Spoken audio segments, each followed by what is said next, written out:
Party का और party का कार्यक्रम का नाम जो है कार्यकर्ता दर्शन सह संवाद कार्यक्रम है, जहां गया जिले के सभी 10 विधानसभा क्षेत्रों से, हर ब्लॉक से, पंचायत से जो हमारे ज़मीनी स्तर के कार्यकर्ता हैं उनसे हम लोगों की संवाद होगी। और संवाद का लक्ष्य यही है कि पार्टी के विचारधारा और संगठन को और कैसे ज़मीनी स्तर पर हम सब लोग जो है मिलकर के मजबूत करें और इसका विस्तार करें।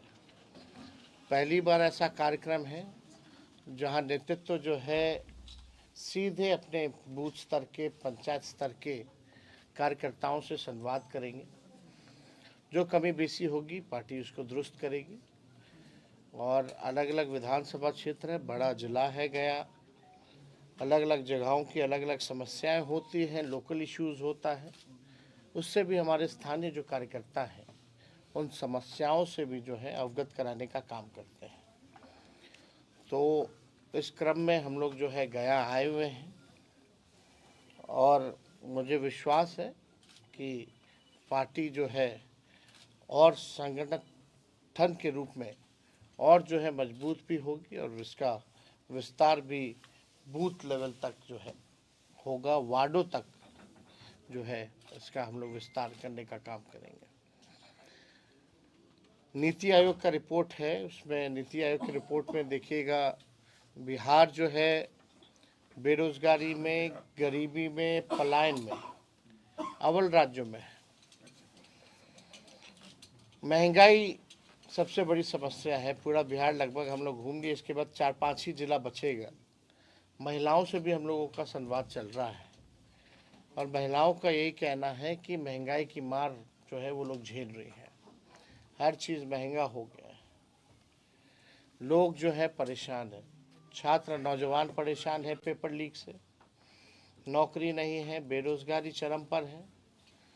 थाना ब्लॉक चले जाइए तो बिहार जो है भ्रष्टाचार के मामले में ये गंगोत्री बन चुका है। हर लेवल पर करप्शन जो है नीतीश जी के राज में चरम पर पहुंच चुका है।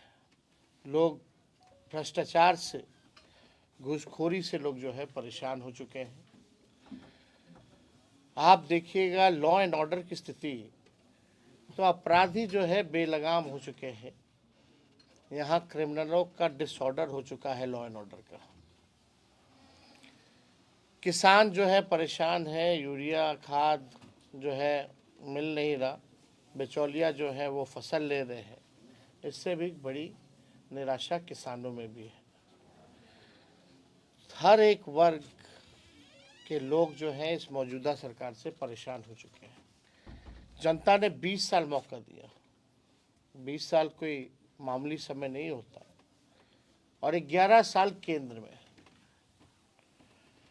यहाँ बिहार के भी मंत्री हैं केंद्र में, आप देखिएगा लगातार डबल इंजन की सरकार चल रही है, 2-2 उप मुख्यमंत्री हैं, फिर भी इस सरकार में कोई काम नहीं हो रहा। हम लोगों का जब 17 महीने जो कार्यकाल था, वही छात्र अभ्यर्थियों के चेहरे पर खुशियां होती थी, उम्मीद होती थी, वही गांधी मैदान पटना का लोगों के हाथ में नियुक्ति पत्र मिलता था, रोजगार मेला लगता था। आज वही गांधी मैदान में अभ्यर्थियों को पकड़ पकड़ के पीटा जा रहा है ठंड में। लोगों के आंख में आंसू है, निराशा छाई हुई है। हम लोगों ने 17 महीने में 5 लाख लोगों को सरकारी नौकरी, 3 लाख नौकरी प्रक्रियाधीन, ये वही प्रक्रियाधीन नौकरियां हैं जो बीपीएससी का भी निकल रहा है। 4.5 लाख नियोजित शिक्षकों को हम लोगों ने राजकीय कर्मी का दर्जा हम लोगों ने दिया। आईटी, स्पोर्ट्स, टूरिज्म पॉलिसी हम लोगों ने बनाया। गया के लिए हम सब लोगों ने, आप जानते हैं कितना रोड, पुल, पुलिया हम लोगों ने देने का काम किया।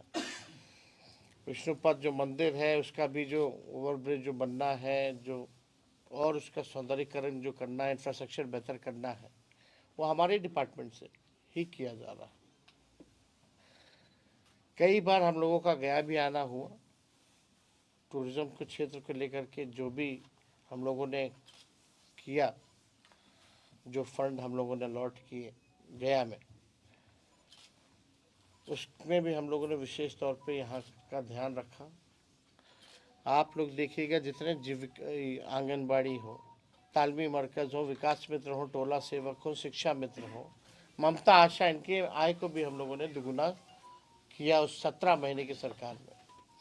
50,000 करोड़ का निवेशकों को बुला करके हम लोगों ने MOU साइन कराया उस 17 महीनों में। पहली बार देश में जाति आधारित गणना हुई उस 17 महीने में, और पहली बार देश में सबसे ज़्यादा 75% आरक्षण की सीमा हम लोगों ने बढ़ाने का काम किया। 65 + 10% EWS का एज इट इज़ हम लोगों ने रखा। तो जो काम उस 17 महीने में हुआ, आज 1 साल से ज़्यादा हो गया इस NDA सरकार को। 2 बीजेपी के उप मुख्यमंत्री हैं, यहाँ के केंद्र मंत्री हैं। एक उपलब्धि अगर कोई बता दे उन लोगों की तो बात हो, लेकिन मौजूदा सरकार में कोई उपलब्धि नहीं। कई जगह यूनिवर्सिटी में जितने प्रोफेसर्स वगैरह हैं, उनको सैलरी समय पे नहीं मिल रहा। 4-4 महीना हो गया, 5-5 महीना हो गया। मुख्यमंत्री यात्रा पे निकलते हैं तो 3 बार तो नाम बदला जाता है यात्रा का, लेकिन ताज्जुब की बात है कि अपनी जनता मालिक से संवाद करने के लिए 2 अरब 25 करोड़ 78 लाख रुपए खर्च करना पड़ रहा है। बिहार गरीब राज्य है। हम लोगों की शुरू से मांग रही थी कि भाई बिहार को विशेष राज्य का दर्जा दीजिए, विशेष पैकेज दीजिए। वही बात नीतीश जी कहते थे कि बिहार को मिलना चाहिए, नहीं तो हम पद यात्रा निकालेंगे। आज तो खुद वो सरकार में बैठे केंद्र में, तो देगा कौन? आज विशेष राज्य के दर्जे के बारे में क्यों नहीं चर्चा होती है? और ये जो यात्रा पे आप कहते हैं गरीब राज्य है, 2 अरब 25 करोड़ 78 लाख रुपए आप खर्च कर रहे हैं, और वो भी ग्रामीणों से नहीं मिलते, ना जनता से मिलते हैं, ना संवाद करते। वही पटना में जो चंद अधिकारी हैं रिटायर्ड वगैरह, उन्हीं को लेकर के घूमते हैं। तो ये पैसा जो है अधिकारियों की लूट की छूट की यात्रा है। ये प्रगति यात्रा नहीं, ये दुर्गति यात्रा है। कई मुख्यमंत्री जाते हैं, सजावट हो जाती है, टेम्परेरी पे भाड़ा पे सामान ले आया जाता है, फिर उठा करके ले जाया जाता है।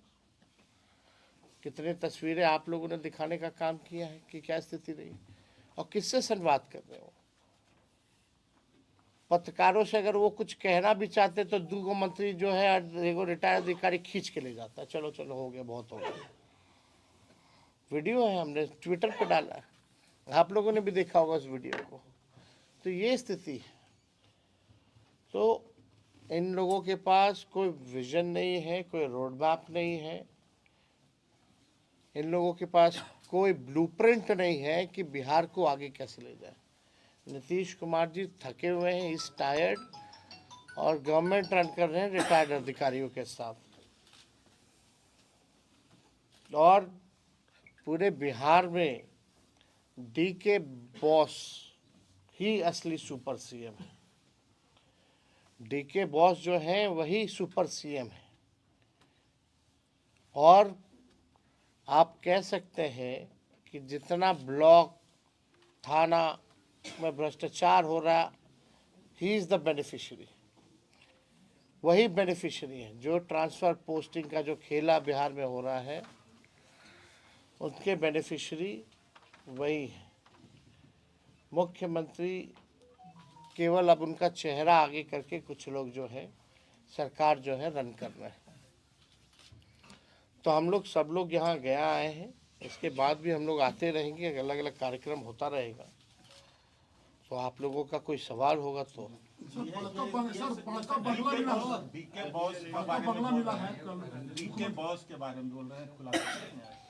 आज नहीं, आने वाले समय में हम ज़रूर करेंगे, और हमारे पास एविडेंस है, पुख्ता चीज़ें कैसे ये खेला हो रहा है, DK बॉस कैसे वसूली हो रहा है, DK टैक्स कैसे लग रहा है बिहार में, इसके बारे में ज़रूर सबके सामने सार्वजनिक हम जरूर ये सर दिल्ली में आरजेडी की भूमिका क्या है? हम लोग चुनाव जी तो नहीं, हम लोग कांग्रेस के बजाय आम आदमी पार्टी की हम लोग चुनाव नहीं लड़ रहे हैं। तो इंडिया गठबंधन का क्या मतलब स्ट्रक्चर रह गया है? ये कितनी बार हमने जवाब दे भाई, इंडिया गठबंधन मतलब कांग्रेस अलग थलग बिहार में है ना, इंडिया। आप बिहार के पत्रकार हैं, दिल्ली वाले लोगों को जाने दीजिए, हम लोग तो है ना बिहार में इंडिया अलायंस। इंडिया अलायंस में तो बिहार में है ही ना हम लोग शुरू से ही। आपके विधायक बड़का बंगला मिला, हम मुख्यमंत्री अपने से बंगला दिया आपके विधायक को। आपके जो विधायक थे पहले चेतन आनंद की बात कर बड़का बंगला मिला है कल को, जो गर्दनी बाग में मंत्री अरे कॉम्प्लेक्स है। कल को अपने घर में क्यों ना बुला लें उनका भाई, उनका सरकार है, उनकी मर्जी। चेतन आनंद का आरोप है कि आरजेडी में आंतरिक लोकतंत्र नहीं है, विधायक से भी बात तेजस्वी जी नहीं करते हैं। मेरे साथ बैठ के तो गाना गा रहे थे। पशुपति पारस महागठबंधन के हिस्सा होंगे। देखे वो वीडियो? सर पशुपति पारस महागठबंधन आपको क्या लगता है? सर पशुपति पारस महागठबंधन की नजदीकियां बढ़ी है, जो आप लोगों के साथ में नजदीकियां बढ़ी है पशुपति पारस का, क्या महागठबंधन में अरे हम लोगों का देखिए भाई, पुराना रिश्ता तो है ही ना, अभी से तो है नहीं पारिवारिक रिश्ता।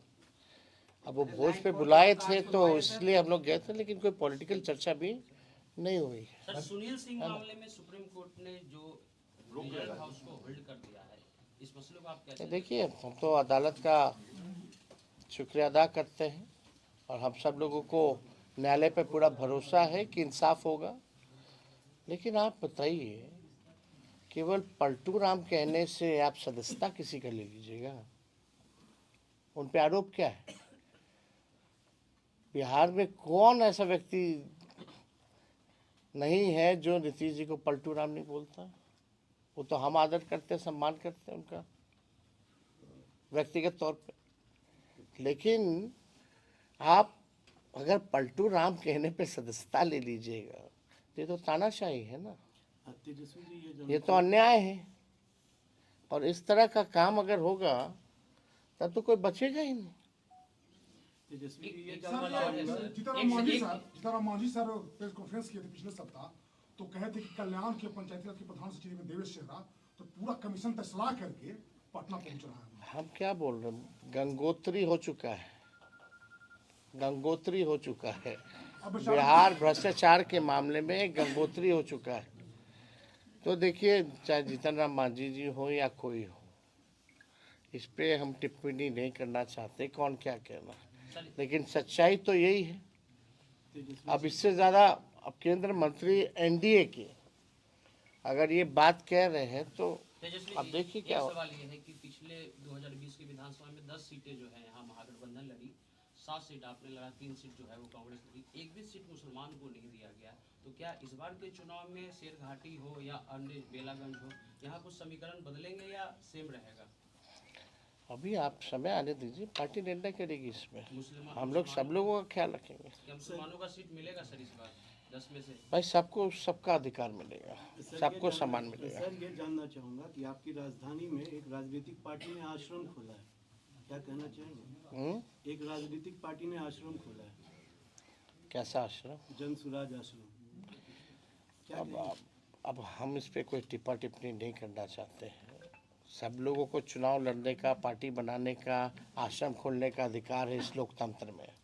लेकिन ताजुब तब लगता है ना, पीछे गांधी जी का फोटो लगा रहता है, अब बात होती है कि शराबबंदी जो है वो ख़त्म कर देंगे।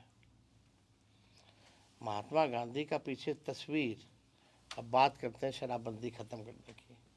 ये तो बापू की विचारधारा नहीं है। खैर, इस पे ज़्यादा टिप्पा टिप्पणी हमको नहीं करना है। नीतीश जी का ऑफर रहेगा कि नहीं राजा? कोई मतलब नहीं भाई, अब सीधे चुनाव होगा, जनता चुनेगी। मीसा भारती बार बार वो बोल रहे हैं कि वो परिवार के सदस्य है, वो संभव। अरे भाई, व्यक्तिगत रूप से अलग है, राजनीतिक रूप से कोई मतलब नहीं है ना। लैंड फॉर जॉब के मामले में आज सुनवाई है सर, हर महीने होता है।